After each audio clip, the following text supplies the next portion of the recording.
As the sun sets down, get together with friends at the community's own amphitheater, where you can host special moments that deserve to be celebrated together.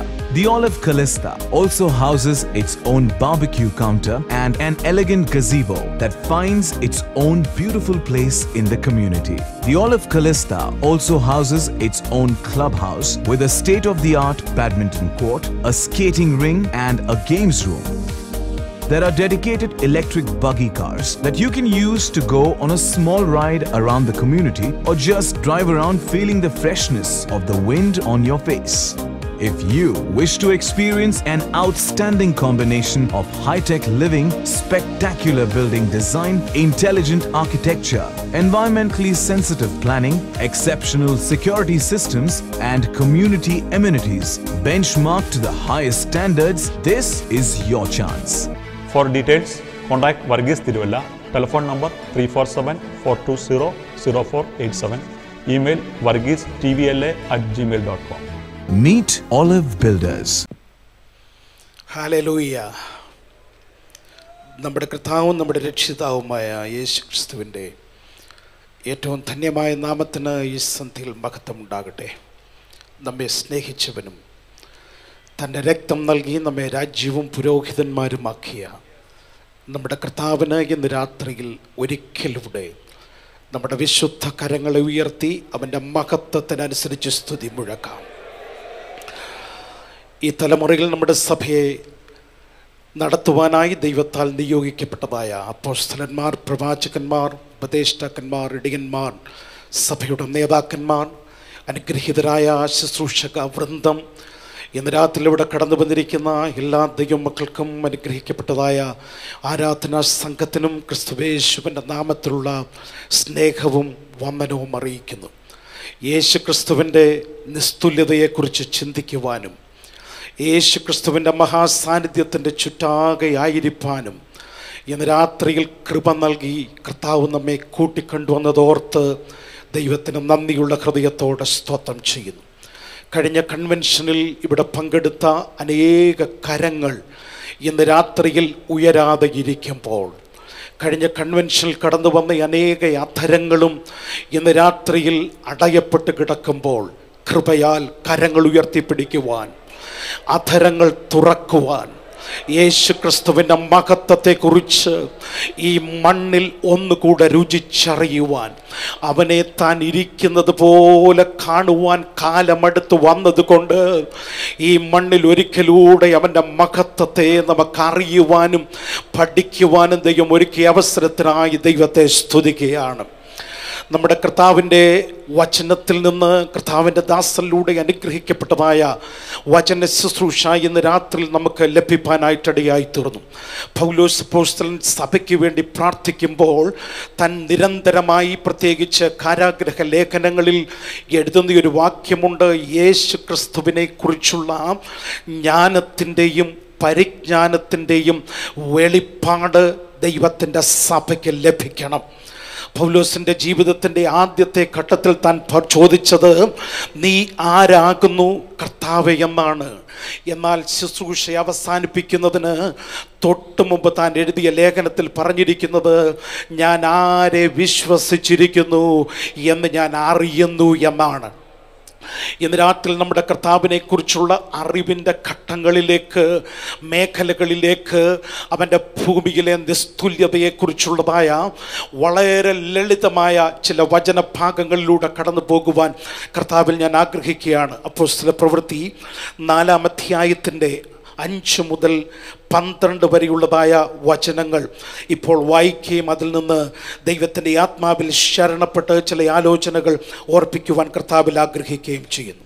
പിറ്റേന്നാൾ അവരുടെ പ്രമാണികളും മൂപ്പന്മാരും ശാസ്ത്രിമാരും യെരൂശലേമിൽ ഒന്നിച്ചുകൂടി.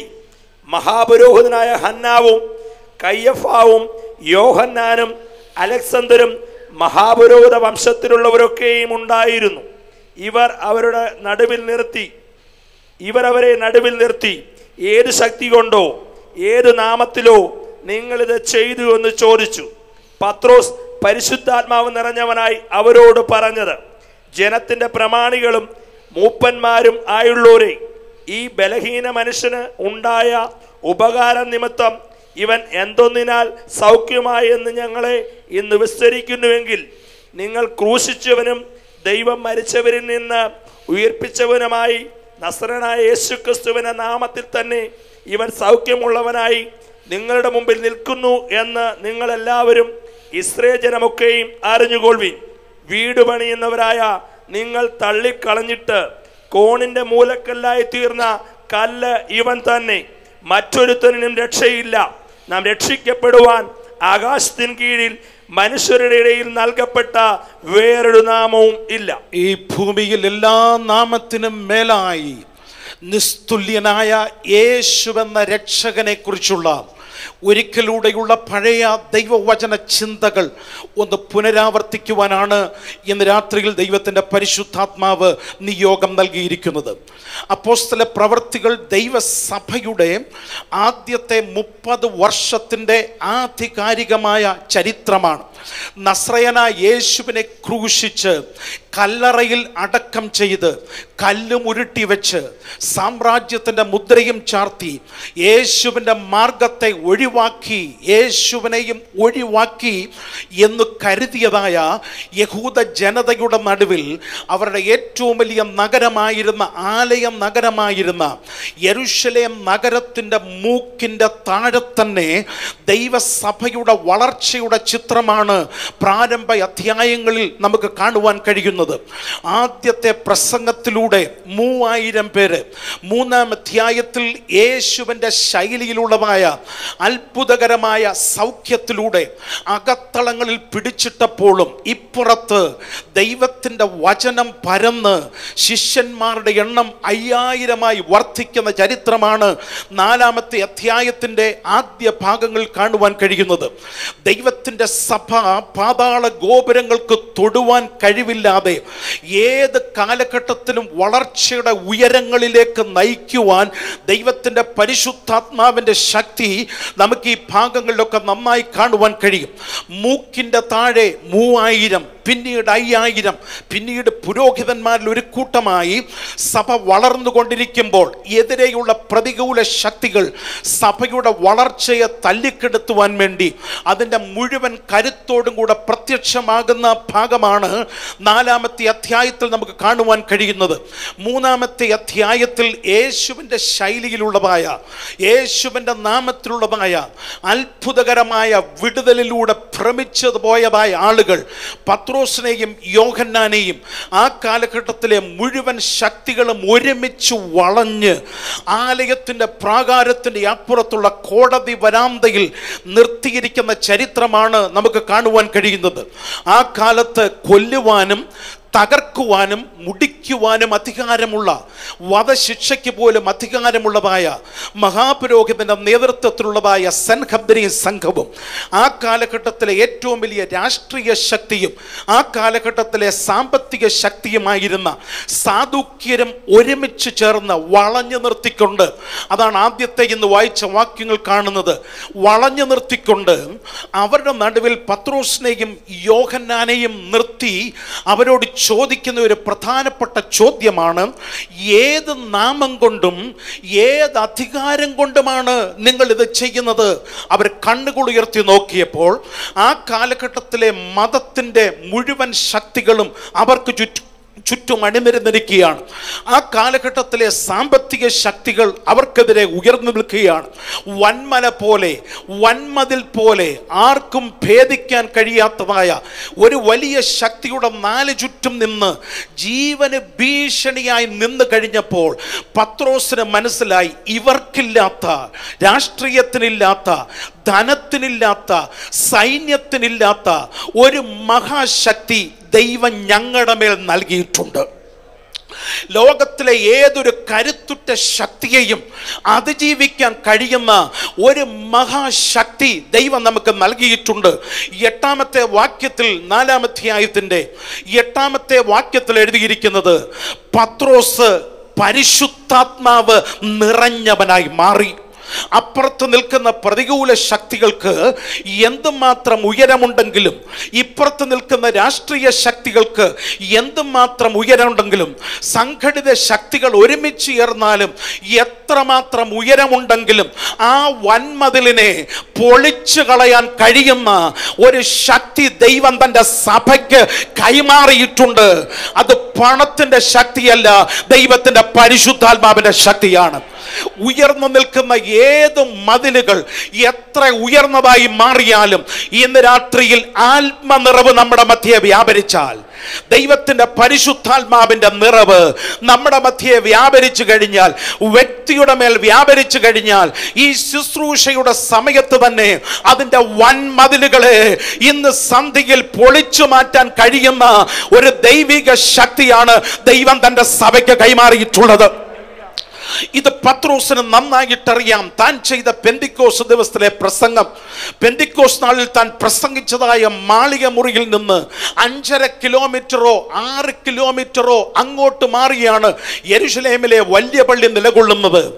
ഏത് കാലഘട്ടത്തിലും മനുഷ്യൻ പണിതമായ ഏറ്റവും വലിയ ആലയ സമുച്ചയമായിരുന്നു മോറിയ കുന്നിന്റെ മേൽ ഓർന്നാന്റെ കളത്തിൽ യെരുശലേമിൽ പണിതതായ ഹേരോദാവ് പുതുക്കി പണിതതായ മാഗ്നിഫിസന്റായ മനോഹരമായ ദേവാലയം എന്ന് പറയുന്നത്. ഈ ദേവാലയത്തിൽ പ്രാർത്ഥിച്ചു കൊണ്ടിരിക്കുന്ന ഒരു കൂട്ടം ചെറിയ ഗണത്തിന്റെ അരികിലേക്ക്, അവരുടെ നടുവിലേക്ക് സ്വർഗീയ എണ്ണ പകർന്നുകൊണ്ടിരിക്കുമ്പോൾ അപ്പുറത്ത് 5.5 കിലോമീറ്റർ മാറി യെരുശലേമിലെ വലിയ ദേവാലയത്തിൽ, വലിയ പള്ളിയിൽ പുളിപ്പിച്ചതും പുളിപ്പില്ലാത്തതുമായ വടകളുടെ മേൽ അന്നത്തെ പുരോഹിതൻ അക്ഷരിക എണ്ണ ഒഴിച്ചുകൊണ്ടിരിക്കുകയായിരുന്നു. ആലയങ്ങൾ തമ്മിൽ തുലനം ചെയ്യാൻ കഴിയുകയില്ല, അവിടെ പ്രസംഗിക്കുന്നവർ തമ്മിൽ തുലനം ചെയ്യാൻ കഴിയുകയില്ല. മാളിക മുറിയിലെ ഇടുങ്ങിയ മുറിയിൽ 120 പേരുടെ സംഘം, ഇങ്ങോട്ട് മാറി ആ കാലഘട്ടത്തിലെ ആളുകൾ മുഴുവൻ ഒരുമിച്ച് ചേരുന്ന യെരുശലേമിലെ വലിയ പള്ളി, അവിടെ ശുശ്രൂഷിക്കുന്നത് ആ കാലഘട്ടത്തിലെ ട്രെയിൻഡ് ആയിട്ടുള്ള വളരെ സ്വാധീനമുള്ള പുരോഹിതന്മാർ.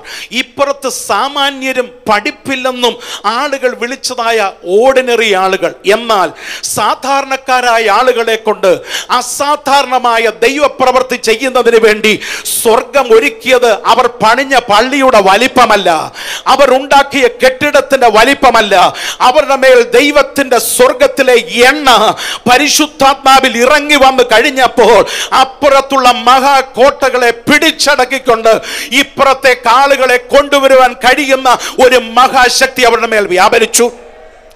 ഇന്ന് സഭയ്ക്ക് നമ്മുടെ മറ്റൊരു സ്വാധീന ശക്തിക്കാളും ഉപരി ഇതേ ശക്തി തന്നെ വ്യാപരിക്കാൻ തുടങ്ങിക്കഴിഞ്ഞാൽ, ഇതേ ശക്തി തന്നെ നമ്മളിൽ വ്യാപരിക്കുവാൻ ഇന്ന് രാത്രിയിൽ അനുവദിച്ചു കൊടുത്താൽ, ഇറങ്ങി വരുന്ന ദൈവത്തിന്റെ പരിശുദ്ധാത്മാവിന്റെ നിറവ് ഉയർന്നിരിക്കുന്ന ചില വൻമതിലുകളെ പൊളിച്ചു മാറ്റുവാൻ ഇടയാകുമെന്ന് തിരിച്ചറിയുന്ന എത്ര ദൈവമക്കളുണ്ട്. നിങ്ങളുടെ വാഗ്ദത്തത്തിനെതിരെ ഉയർന്നു നിൽക്കുന്ന യെരിഹോ മതിലിന്റെ പൊക്കം ഇന്ന് രാത്രി നോക്കരുത്, അതിന്റെ വലിപ്പം ഇന്ന് രാത്രി നോക്കരുത്, അവിടെ പാർക്കുന്നവരുടെ ഘനം നിങ്ങൾ നോക്കരുത്, ഉയരം നിങ്ങൾ നോക്കരുത്. ഇന്ന് രാത്രിയിൽ ആത്മശക്തിയുടെ വ്യാപാരം നിങ്ങളുടെ അധരങ്ങളിൽ നിന്ന് വ്യാപരിച്ചാൽ, അത് ശരീരത്തിൽ നിന്ന് ഇന്ന് രാത്രിയിൽ നമ്മളിലേക്ക് പകരുവാൻ തുടങ്ങിയാൽ, ഉയർന്നു നിൽക്കുന്ന വൻമതിലുകളെ സ്വർഗം പൊളിച്ചു കളയുമെന്ന് ഇന്ന് രാത്രി വിശ്വസിക്കുന്ന ദൈവജനങ്ങൾ മാത്രം ആമേൻ തങ്ങളുടെ കരങ്ങളെ അടിച്ച് ഇന്ന് രാത്രിയിൽ ആത്മനിറവിൽ ദൈവത്തിന് മഹത്വം കൊടുക്കണം.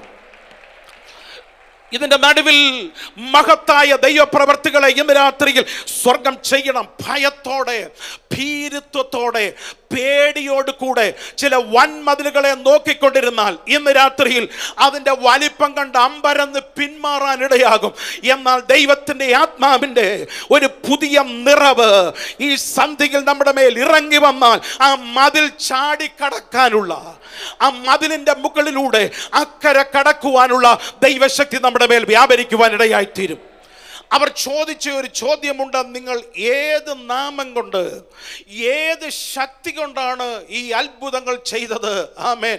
പരിശുദ്ധാത്മാവ് നിറഞ്ഞ പത്രോസ് തർക്കിച്ചു നിൽക്കാതെ ഭയത്തിൻ്റെ ലാഞ്ചനയില്ലാതെ, പേടിയുടെ ലാഞ്ചനയില്ലാതെ സൻഹദ്രീ സംഘത്തിന് മുമ്പിൽ ഒരിക്കൽ ഭയന്ന് പിന്മാറിയവിടെ മുഖത്തു നോക്കി പത്രോസ് വിളിച്ചു പറഞ്ഞു, ഒറ്റ നാമമേ ഉള്ളൂ, അത് നിങ്ങൾ ക്രൂശിച്ചവനും പിതാവായ ദൈവം ഉയർപ്പിച്ച് വലതുഭാഗത്തിരുത്തി എല്ലാ നാമത്തിനും മേലായ ഒരു നാമം നൽകിയിട്ടുണ്ടെങ്കിൽ ആ നാമത്തിന്റെ മുമ്പിലാണ് ഈ അധികാരവും ശക്തിയും വ്യാപരിക്കുന്നത്. ഇന്ന് രാത്രിയിലും കുറഞ്ഞു പോയിട്ടില്ല. എല്ലാ നാമത്തിനും മേലായ ഒരു നാമം യേശുവിന്റെ നാമമാണെന്ന് വിശ്വസിക്കുന്ന എത്ര ദൈവമക്കളുണ്ട്, അനുഭവിക്കുന്ന എത്ര ദൈവമക്കളുണ്ട്. വിശ്വാസത്തോടെ അതിന്മേൽ ആമേൻ പറയുമ്പോൾ നിങ്ങൾക്കെതിരെ ഉയർന്നു നിൽക്കുന്ന രോഗത്തിന്റെ പേരെന്തുമാകട്ടെ, നിങ്ങൾക്കെതിരെ ഉയർന്നു നിൽക്കുന്ന സാത്താന്യ ശക്തിയുടെ പേരുകൾ എന്തുമാകട്ടെ, ഉയർന്നു നിൽക്കുന്ന ശത്രുവിന്റെ നാമം എത്ര വലിയതുമാകട്ടെ, ഇന്ന് രാത്രിയിൽ ആ നാമത്തിന്റെ മുമ്പിൽ അഴിയാത്തതും വീഴാത്തതുമായ ഒറ്റ നാമവുമില്ല. അത് പറഞ്ഞിട്ടാണ് ഇന്നത്തെ മുഖ്യ ദൂതിലേക്ക് ആമേൻ പത്രോസ് കടന്നു ചെന്നത്. ഒരു പഴയ ദൂത്, നൂറ്റാണ്ടുകൾ കഴിഞ്ഞാലും മാറാത്ത ഒരു ദൂത്. 12-ാമത്തെ വാക്യം നമുക്ക് കാണാതെ അറിയാം. പത്രോസ് വിളിച്ചു പറഞ്ഞു, മറ്റൊരുത്തനിലും രക്ഷയില്ല. നാം രക്ഷിക്കപ്പെടുവാൻ ആകാശത്തിന്റെ കീഴിൽ ഭൂമിക്ക് മുകളിൽ നൽകപ്പെട്ട ഒരൊറ്റ നാമമേ ഉള്ളൂ. 21 നൂറ്റാണ്ട് മുമ്പ് പത്രോസും യോഹന്നാനും സൻഹദ്രീ സംഘത്തിന്റെ മുമ്പിൽ, ആലയ കോടതിയുടെ മുമ്പിൽ വിളിച്ചു പറഞ്ഞ അതേ സന്ദേശം മാറ്റമില്ലാതെ ഇന്ന് രാത്രിയിലും ഈ കൺവെൻഷനിൽ ഇവിടെ ഉയരുകയാണ്. രക്ഷിക്കാൻ കഴിയുന്ന ഒറ്റ നാമമുണ്ടെങ്കിൽ ആമേൻ, അത് യേശുവിന്റെ നാമം മാത്രമാണ്. ഇത് നമ്മുടെ 91-ാമത്തെ കൺവെൻഷനാണ്. കഴിഞ്ഞ 40 വർഷങ്ങളായി ഈ കൺവെൻഷനിൽ താഴെയിരുന്നും മേളിയിരുന്നും പുറകിലിരുന്നും വശങ്ങളിലിരുന്നും ഒരു കുഞ്ഞിനെ പോലെ കടന്നു വന്നും ഞാൻ ഈ കൺവെൻഷനിൽ പങ്കെടുക്കുന്നുണ്ട്. IPCയിലെ ഒരു പഴയ സുവിശേഷ വേലക്കാരനായിരുന്നു എൻ്റെ പിതാവ്. ഞങ്ങളുടെ ഫെയ്ത്ത് ഹോമുകളിൽ നിന്ന് വളരെ ബാല്യത്തിൽ എന്നെയും കയ്യിൽ പിടിച്ച് നടന്നും ബസ് കയറിയുമൊക്കെ ഈ ഗ്രൗണ്ടിൽ കടന്നു വന്ന് ഇതിൻ്റെ മുൻനിരയിൽ കുറേ കൊച്ചുപിള്ളാരുടെ കൂട്ടത്തിലിരുന്ന് അങ്ങോട്ടും ഇങ്ങോട്ടും നോക്കിയ പ്രായം മുതൽ കഴിഞ്ഞ 40-45 വർഷങ്ങളായി നിരന്തരമായി ഈ കൺവെൻഷനിൽ പങ്കെടുക്കുന്ന അനുഭവം എനിക്കുണ്ട്. 45 വർഷങ്ങൾക്ക് മുമ്പ് നമ്മുടെ പന്തലിന് ഇത്രയും വലിപ്പമില്ലായിരുന്നു. 45 വർഷങ്ങൾക്ക് മുമ്പ് നമ്മുടെ സംവിധാനങ്ങൾക്ക് ഇത്രയും വിപുലതയില്ലായിരുന്നു. 45 വർഷങ്ങൾക്ക് മുമ്പ് ഇത്രയും പ്രകാശം തരുവാൻ തക്ക യാതൊരു സംവിധാനവും ഇവിടെ ഇല്ലായിരുന്നു. 40 വർഷങ്ങൾക്കിടയിൽ ഈ മുൻനിരയിൽ ഇരിക്കുന്നവർ എത്രയോ പേർ തിരശ്ശീലയ്ക്കകത്തേക്ക് കടന്നുപോയി. എത്രയോ പുതിയ ആളുകൾ ദൈവം തൻ്റെ സഭയ്ക്ക് ദാനമായി നൽകിയിട്ടുണ്ട്. കർത്താവിൻ്റെ വരവ് താമസിച്ചാൽ 92-ാമത്തെ കൺവെൻഷൻ നടക്കുകയാണെങ്കിൽ ഇതിലും വലിയ ഹൈടെക് ആയിട്ട് നമുക്ക് മാറട്ടെ. അലകും പിടിയും മാറുന്നതായ സംവിധാനങ്ങൾ നമുക്കുണ്ടാകട്ടെ. അമ്പരപ്പിക്കുന്ന ഒരുപാട് അനുഭവങ്ങൾ നമുക്കുണ്ടാകട്ടെ. 330 ലക്ഷത്തിന് പകരം 1000 ലക്ഷത്തിൻ്റെ കണക്കുകൾ നമ്മുടെ മുമ്പിൽ വരട്ടെ. ഇതിൻ്റെ മുമ്പിൽ ഇരിക്കുന്നവരുടെ ചിന്തകൾ മാറട്ടെ. നേതൃത്വ നിരയുടെ നിര മാറട്ടെ. എന്നാൽ പന്തല് മാറിയാലും ലൈറ്റ് മാറിയാലും ഹൈടെക് സംവിധാനം മാറിയാലും നേതാക്കന്മാർ മാറിയാലും ആര് കടന്നു വന്നാലും ഇന്ന് രാത്രിയിലും വിളിച്ചു പറയാൻ ഒരൊറ്റ സന്ദേശമേ ഉള്ളൂ, മറ്റൊരുത്തരിലും രക്ഷയില്ല. നാം രക്ഷിക്കപ്പെടുവാൻ ആകാശത്തിന്റെ കീഴിൽ മാറ്റമില്ലാത്ത ഒരൊറ്റ നാമമുണ്ടെങ്കിൽ തലമുറ തലമുറയായി നമുക്ക് കൈമാറാനുള്ള പൈതൃകം അത് മാത്രമാണ്. ഹല്ലേലൂയ.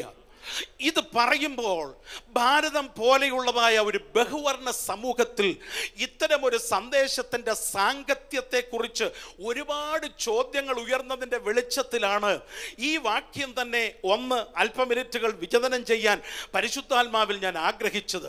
യേശു മാത്രമാണ് ഏകരക്ഷകൻ, ആ നാമം മാത്രമാണ് രക്ഷയ്ക്കുള്ള ഏക നാമമെന്ന നിതാന്ത്യമായ നിത്യ സത്യം വിളിച്ചു പറയുന്നത് ക്രൈസ്തവ സമൂഹം സമൂഹങ്ങൾ പോലും ഒരു കോംപ്രമൈസ് സുവിശേഷത്തിന് വേണ്ടി, ഏതെങ്കിലും തരത്തിലുള്ളതായ വിട്ടുവീഴ്ചയുടെ വെള്ളം ചേർക്കുന്ന സുവിശേഷത്തിന് വേണ്ടി നിലനിൽക്കുമ്പോൾ, ഭാരതത്തിന്റെ സ്ഥിതിഗതികൾ മാറുമ്പോൾ, ഇന്ന് രാത്രി ദൃഢധൈര്യത്തോടെ ഭക്തന്മാർ കരം കോർത്ത് പിടിച്ചു പറയണം, സംവിധാനങ്ങൾ എത്ര മാറിയാലും സഭയ്ക്കൊറ്റ രക്ഷകൻ മാത്രമേ ഉള്ളൂ. സ്വർഗത്തിലെത്തിക്കാൻ കഴിയുന്ന ഒരുവൻ മാത്രമേ ഉള്ളൂ. അത് യേശുവിന്റെ നാമം മാത്രമാണ്. എന്തുകൊണ്ട് യേശു ഏകരക്ഷകൻ?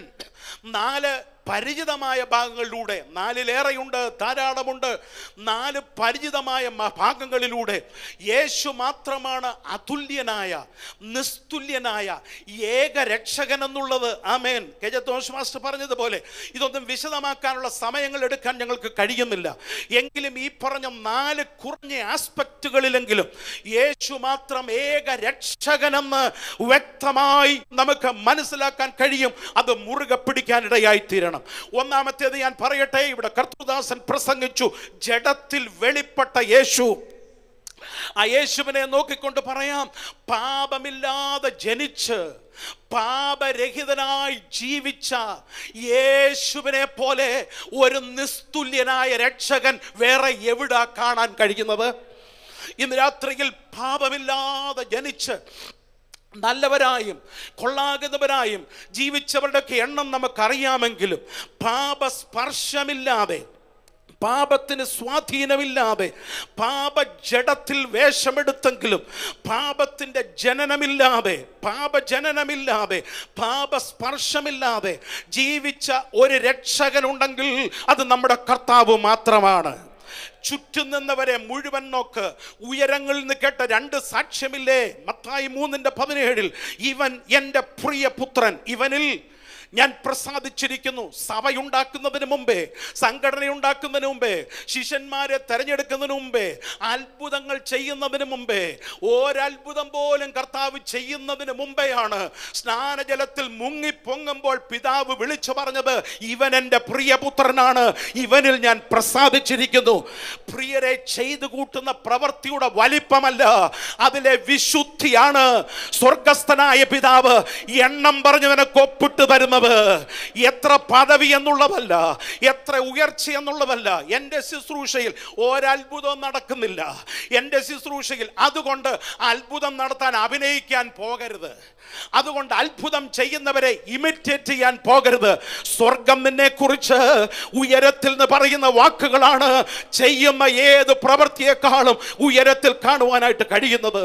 ശുശ്രൂഷയുടെ ഏറ്റവും ഒടുവിൽ മറുരൂപമലയിൽ നിന്നുകൊണ്ട് ഏറ്റവും ഒടുവിലത്തെ മാസങ്ങളോടടുത്തു വന്നപ്പോൾ അപ്പോഴും സ്വർഗത്തിൽ നിന്ന് പിതാവ് വിളിച്ചു പറഞ്ഞു, ഇവനിൽ പാപമില്ല എന്ന്, ഇവൻ എൻ്റെ പ്രിയപുത്രനാണെന്ന്. അപ്പോൾ സ്വർഗത്തിൽ നിന്ന് യേശു കർത്താവ് സാക്ഷ്യം പ്രാപിച്ചു. വിശദീകരിക്കുന്നില്ല. ചുറ്റും നിന്ന ശിഷ്യന്മാരിൽ നിന്ന് ഇസ്കരിയോത്ത യൂദ യേശുവിനെ കുറിച്ച് ഒറ്റിക്കൊടുത്ത ശേഷം പറയുന്നത്, കുറ്റമില്ലാത്ത രക്തത്തെ ഞാൻ കാണിച്ചു കൊടുത്തെന്നാണ്. സകലത്തിനും അപവാദം പറയുന്ന പിശാചിന്റെ സന്തതികൾ പറഞ്ഞു, പിശാചിന്റെ ഭൂതഗണങ്ങൾ പറഞ്ഞു, ഇവൻ മഹോന്നതനായ ദൈവത്തിന്റെ പരിശുദ്ധനാകുന്നു. അവനെ വിസ്തരിച്ചവരുടെ മുമ്പിൽ നിന്നുകൊണ്ട് പീലാത്തോസ് പറഞ്ഞു, ഇവനിൽ ഞാനൊരു കുറ്റവും കാണുന്നില്ല. ഉയരത്തിലും ഭൂമിയിലുമുള്ള സകലരാലും പാപസ്പർശമില്ലാതെ, പാപത്തിൻ്റെ ലാഞ്ചനയില്ലാതെ പുതിയ നിയമത്തിലെ 3 പ്രധാനപ്പെട്ട എഴുത്തുകാരും കൊരിന്തിയ ലേഖനത്തിൽ പാപം ചെയ്തിട്ടില്ലാത്തവൻ എന്നെഴുതിയിരിക്കുന്നു. പത്രോസിന്റെ ലേഖനത്തിൽ പാപം അറിയാത്തവൻ എന്നെഴുതിയിരിക്കുന്നു. യോഹന്നാന്റെ ലേഖനത്തിൽ പാപം ചെയ്യാത്തവൻ എന്നെഴുതിയിരിക്കുന്നു. ഇങ്ങനെ ലേഖനകർത്താക്കളിലൂടെ ഉയരത്തിലും മുകളിലുമുള്ള മുഴുവൻ സാക്ഷ്യത്തിലൂടെ ആരെന്റെ കുറ്റത്തെക്കുറിച്ച് ബോധ്യം വരുത്തുമെന്ന് മതക്കോടതിയോട് ചോദിക്കത്തക്കവണ്ണം പാപമില്ലാതെ ജനിച്ച് പാപമില്ലാത്തവനായി ഈ ഭൂമിയിൽ ജീവിച്ച ഒരുവനുണ്ടെങ്കിൽ ആ നാമം യേശുവിന്റെ നാമം മാത്രമാണ്. അവന്റെ ജഡത്തിലെ ജീവിതം യേശുവിന്റെ രക്ഷണ്യ വേലയ്ക്ക് രക്ഷിപ്പാനുള്ള ഏക നാമത്തിന് അത് ഏറ്റവും വലിയ നിസ്തുല്യമായ വിഷയമാണ്. രണ്ടാമത്തേത്, സകല മനുഷ്യരുടെയും പാപങ്ങളുടെ പരിഹാരത്തിന് വേണ്ടി ഒരു വിശദീകരണ കുറിപ്പുമില്ലാതെ ഞാൻ പറയുകയാണ്, സകല മനുഷ്യരുടെയും പാപ പരിഹാരത്തിന് വേണ്ടി. അതേക്കുറിച്ച് യെശയ്യാവ് 53 യെശയ്യാവ് എഴുതിയതും ഒരുപക്ഷെ മഹോപദ്രവ കാലത്ത് യഹൂദന്മാർ പറയാൻ സാധ്യതയുമുള്ളതായ ഒരു വാക്യമെന്ന് ഒരു കൂട്ടം വേദ പഠിതാക്കൾ ചിന്തിക്കുന്നതായ ഒരു ഭാഗമുണ്ട്. നാമോ ദൈവം അവനെ ശിക്ഷിച്ചും ദണ്ഡിപ്പിച്ചിരിക്കും എന്ന് വിചാരിച്ചു, എന്നാൽ നമ്മുടെ എല്ലാവരുടെയും അകൃത്യം ദൈവം അവൻ്റെ മേൽ ചുമത്തി. നമ്മുടെ സമാധാനത്തിനായുള്ള ശിക്ഷ നമ്മുടെ കർത്താവിൻ്റെ മേൽ സ്വർഗ്ഗം ഏൽപ്പിച്ചു കൊടുത്തു. സകല ലോകത്തിലുള്ള സകല മനുഷ്യൻ്റെയും പാപങ്ങളെ ചുമന്നുകൊണ്ട് പാപങ്ങൾക്ക് പരിഹാരം വരുത്തുവാൻ വേണ്ടി കുരിശിൽ യാഗമായി തീർന്ന രക്തമൊഴുക്കിയതായ ഒരു രക്ഷകനുണ്ടെങ്കിൽ അത് നമ്മുടെ കർത്താവ് മാത്രമാണ്. ഒന്ന്, പാപരഹിതമായ ജനനം. രണ്ട്, അവൻ്റെ ക്രൂശിലെ നിസ്തുല്യമായ മരണം. വിശദീകരണങ്ങളിലേക്കൊന്നും ഇന്ന് രാത്രി ഞാൻ കടക്കുന്നില്ല. മൂന്ന്, ക്രിസ്തു മാർഗത്തിൻ്റെ ഏകം നിലനിൽപ്പും ക്രിസ്തു മാർഗത്തിൻ്റെ ഏറ്റവും വലിയ അടിത്തറയും യേശു ക്രിസ്തുവിൻ്റെ ആമേൻ ഐഹിക ജീവിതത്തിലെ ക്രൂശ് മരണത്തിന് സ്വർഗം കൊടുത്ത മുദ്രയുമായിട്ട് മൂന്നാമതൊരു കാര്യം സംഭവിച്ചു. യേശുവിനെ മരിച്ചവരുടെ ഇടയിൽ നിന്ന് ഉയർപ്പിച്ചത്. ഹല്ലേലൂയ. മരണത്തിൽ നിന്ന് ഉയർത്തെഴുന്നേറ്റ ഒരു രക്ഷകനുണ്ടെങ്കിൽ ഇന്ന് രാത്രിയിൽ നമ്മുടെ വാഴ്ത്തപ്പെട്ട കർത്താവ് മാത്രമാണ്. ഇംഗ്ലണ്ട് സന്ദർശിച്ചിട്ടുള്ളതായ പല ആളുകളും അവരോട് സംസാരിക്കുമ്പോൾ, പ്രത്യേകിച്ച് ഞാനൊരു സാഹിത്യ വിദ്യാർത്ഥിയായിരുന്നു, ഞങ്ങളുടെ പ്രൊഫസർമാരൊക്കെ വില്യം ഷേക്സ്പിയറുടെ കല്ലറകൾ സന്ദർശിക്കാൻ ഇംഗ്ലണ്ടിലെ വെസ്റ്റ്മിനിസ്റ്റർ ആബിയിൽ പോയതിനെ കുറിച്ച് അവർ ക്ലാസ്സിൽ വന്ന് പഠിപ്പിച്ചിട്ടുണ്ട്. വെസ്റ്റ്മിനിസ്റ്റർ ആബിയിൽ, ഇംഗ്ലണ്ടിലെ വെസ്റ്റ്മിനിസ്റ്റർ ആബിയിൽ ഇംഗ്ലണ്ടിലെ മഹാന്മാരായ ആളുകളുടെ മുഴുവൻ ശവക്കല്ലറകളും നിരനിരയായി കിടക്കുകയാണ്. അതിൽ സാഹിത്യത്തിൻ്റെ കുലപതിയായ വില്യം ഷേക്സ്പിയറുടെ കല്ലറയിൽ ഇങ്ങനെ ഒരു വാക്ക് എഴുതി വെച്ചിട്ടുണ്ട്: here lies mister William Shakespeare, the crown of England or the crown of English. അവിടെ ആ വില്യം ഷേക്സ്പിയറിന്റെ കല്ലറ അങ്ങനെ തന്നെ കിടക്കുന്നു. ഫ്രാൻസിലെ മഹാരഥന്മാരുടെ കല്ലറകൾ നാം ഒരുമിച്ച് കാണുന്നതായ ഒരു സ്ഥലമുണ്ട്. അവിടുത്തെ മുഴുവൻ ആളുകളുടെയും മഹാരഥന്മാരുടെയും കല്ലറകൾ കിടക്കുന്ന ഇടത്ത് ഒരായുസ് മുഴുവൻ ദൈവമില്ല എന്ന് തെളിയിച്ചതായ ഫ്രഞ്ച് നാസ്തികൻ വോൾട്ടയറുടെ കല്ലറയ്ക്ക് മുമ്പിൽ എഴുതിയിരിക്കുന്നതിനെ കുറിച്ച് ഞാൻ വായിച്ചിട്ടുണ്ട്. Here lies mister Voltaire, the glory of France. എന്നാൽ ആ കല്ലറയും അടഞ്ഞു കിടക്കുകയാണ്. ഭാരതത്തിന്റെ തലസ്ഥാനമായ ന്യൂഡൽഹിയിലെ രാജ്ഘാട്ടിൽ കടന്നു ചെന്നാൽ മഹാത്മാ ഉൾപ്പെടെയുള്ളതായ നമ്മുടെ മുഴുവൻ രാഷ്ട്ര നേതാക്കന്മാരുടെയും കല്ലറകൾ നിരനിരയായി അവിടെ അടഞ്ഞു കിടപ്പുണ്ട്. എന്നാൽ ഇന്ന് രാത്രിയിൽ ഇവിടെ അനുഭവിച്ചിട്ടുള്ള ദൈവമക്കൾക്ക് നന്നായി അറിയാം, ഇത് കേവലം ഒരു വാക്കല്ല, ഒരു കല്ലറയുടെ മുമ്പിൽ എഴുതി വെച്ചിട്ടുണ്ട്: അവൻ ഇവിടെ ഇല്ല. ആമേൻ. അവൻ ഉയർത്തെഴുന്നേറ്റിരിക്കുന്നു. ഇന്ന് രാത്രിയിൽ കേവലം അത് സ്തോത്രം ചെയ്യുക മാത്രമല്ല, ഉയർപ്പിന്റെ മഹത്വത്തോടുകൂടെ ഇന്ന് രാത്രിയിൽ നിങ്ങളിലേക്ക് ഉയർപ്പിന്റെ വല്ലഭത്വത്തിന്റെ ശക്തി വ്യാപരിപ്പിക്കുവാനായി നമ്മുടെ വാഴ്ത്തപ്പെട്ട കർത്താവ് ഉയർപ്പിന്റെ മഹത്വത്തോടുകൂടെ നമ്മുടെ നടുവിൽ ഇറങ്ങി വന്നിട്ടുണ്ട്. ആമേൻ. എഫെസ് ലേഖനത്തിൽ പലവട്ടം ഉദ്ധരിക്കുന്ന ഒരു വാക്യമുണ്ട്: വിശ്വസിക്കുന്നവരിൽ വ്യാപരിക്കുന്ന ദൈവശക്തിയുടെ അളവില്ലാത്ത വലിപ്പം. ദൈവശക്തിയുടെ അളവില്ലാത്ത വലിപ്പത്തെ കുറിച്ച് അടുത്ത വാക്യത്തിൽ എഴുതിയിരിക്കുന്നത്: അവൻ അങ്ങനെ ക്രിസ്തുവിലും വ്യാപരിച്ച് അവനെ മരിച്ചവരുടെ ഇടയിൽ നിന്ന് ഉയർത്തെഴുന്നേൽപ്പിച്ചു. ഇന്ന് രാത്രിയിൽ ദൈവശക്തിയുടെ അളവില്ലാത്ത വലിപ്പം നമുക്ക് കാണുവാൻ കഴിയുന്നത് മരണത്തിൽ നിന്ന് ഉയർത്തെഴുന്നേൽപ്പിച്ച യേശുവിന്റെ ഉയർപ്പിന്റെ വ്യാപാര ശക്തിയാണ്. ഇന്ന് രാത്രിയിൽ ആ ഉയർപ്പിന്റെ ശക്തിയെ കയറി പിടിക്കുവാൻ വിശ്വാസത്തോടെ ഏത് കരങ്ങൾ നീട്ടുന്നുവോ ആ കരങ്ങളിലേക്ക് ഇന്ന് രാത്രി വ്യാപരിക്കുന്നത് അളക്കാൻ കഴിയാത്ത ദൈവശക്തിയാണ്. ഇന്ന് രാത്രി ഇവിടെ ഇട്ടിരിക്കുന്ന ലൈറ്റുകളുടെ, ഇവിടെ ഉപയോഗിക്കുന്ന സൗണ്ട് സിസ്റ്റങ്ങളുടെ മുഴുവൻ വലിപ്പവും ശക്തിയുടെ വലിപ്പവും അളക്കാനായിട്ട് നമ്മൾ ഉപകരണങ്ങൾ കണ്ടുപിടിച്ചിട്ടുണ്ട്. ലോകത്തിലെ എല്ലാ ശക്തിക്കും ആമേൻ നമ്മൾ വലിപ്പം കണ്ടുപിടിച്ചിട്ടുണ്ട്.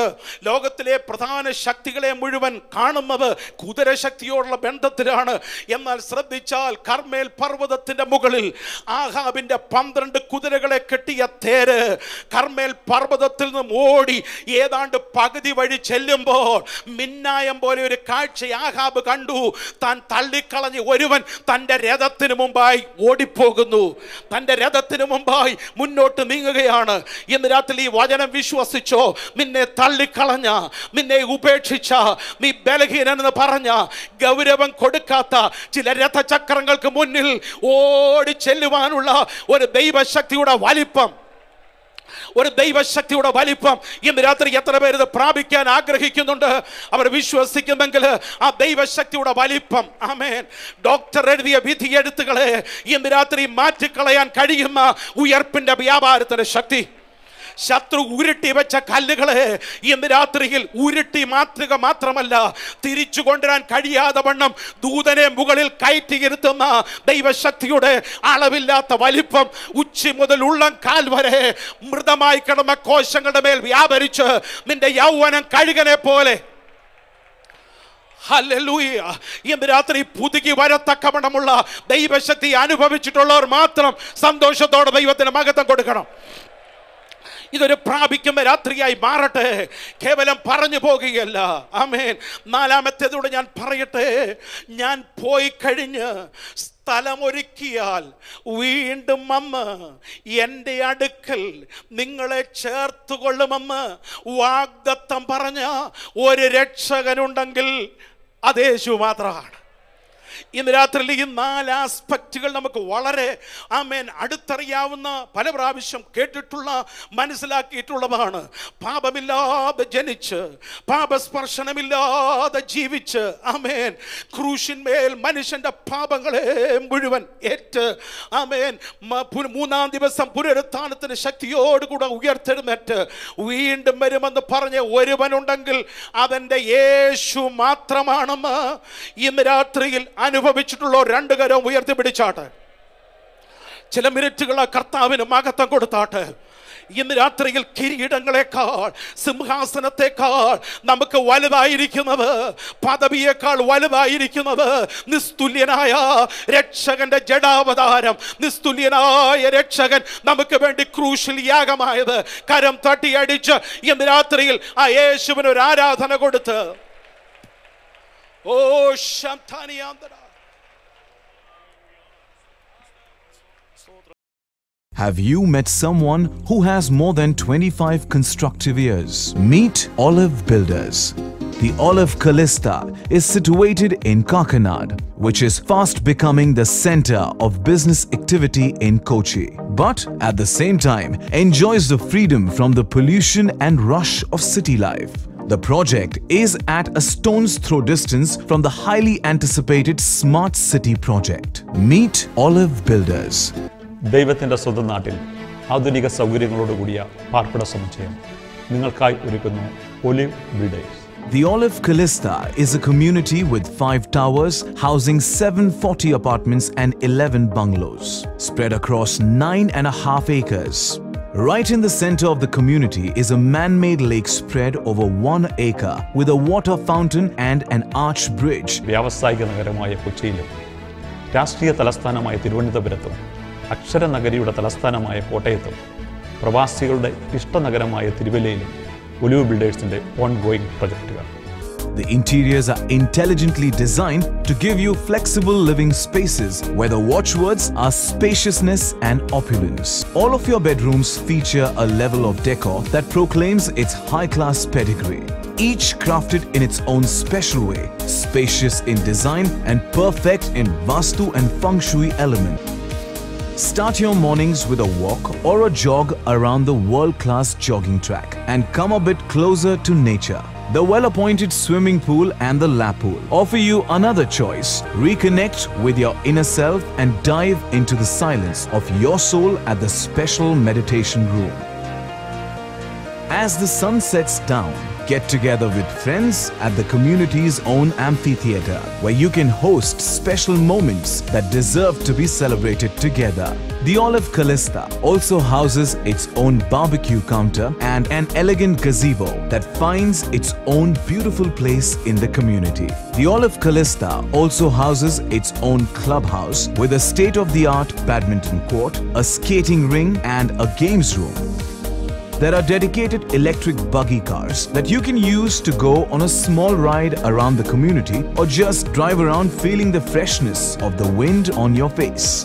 If you wish to experience an outstanding combination of high-tech living, spectacular building design, intelligent architecture, environmentally sensitive planning, exceptional security systems, and community amenities benchmarked to the highest standards, this is your chance. For details, contact Varghese Tiruvalla. Telephone number 347-420-0487. Email varghese tvla@gmail.com. Meet Olive Builders.